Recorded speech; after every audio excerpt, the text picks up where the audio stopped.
Hello and welcome to Pendant and Ring. Thank you for tuning in today.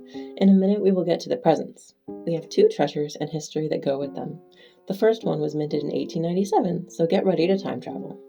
But before we get ahead of ourselves, I'm thinking about live streaming, so I need to get comfortable with a more conversational style of video and less scripted content. Working toward that goal, this jewelry and history video is more casual than the previous videos, and hopefully, if I can stay brave, a sign of things to come. That's a great idea. This lovely portrait coin was minted in the Netherlands in 1897.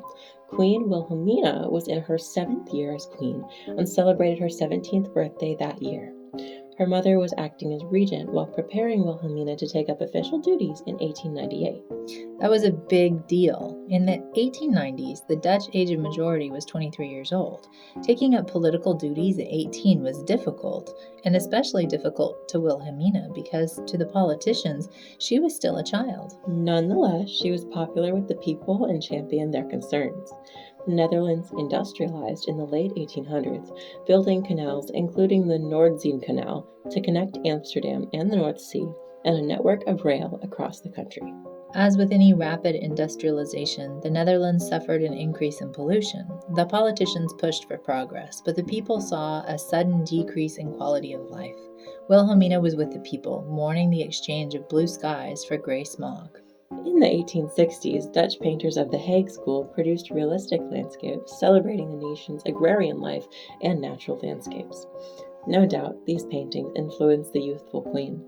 The artists started on the west side of the nation and then gradually took their newly portable paints on trains throughout the kingdom and set up their easels in fields and alongside canals to capture cows, grazing, and the grace of traditional windmills.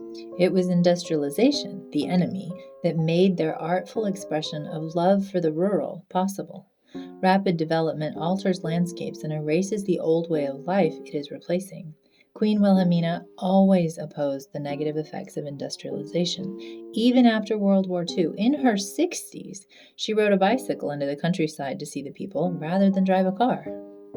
And today, the Dutch celebrate the benefits of the expanded canal system and the rail lines, while at the same time, they celebrate cleaner energy production with a return to windmills and the power they bring.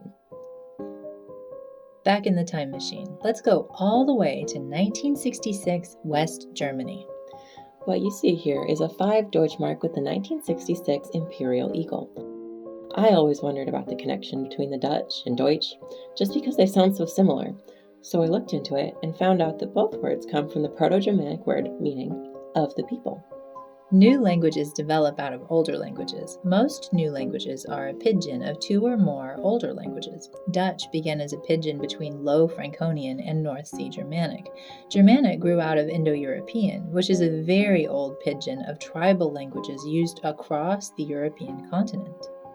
So basically, the Dutch are self-titled of the people, just like the Deutsch? Yeah, of the people.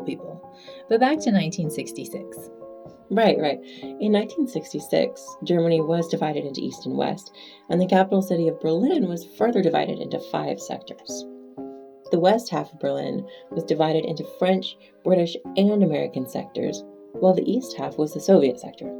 To make things more complicated, Berlin was not on the border between East and West Germany. The only way for Westerners to get in or out of West Berlin was by airplane.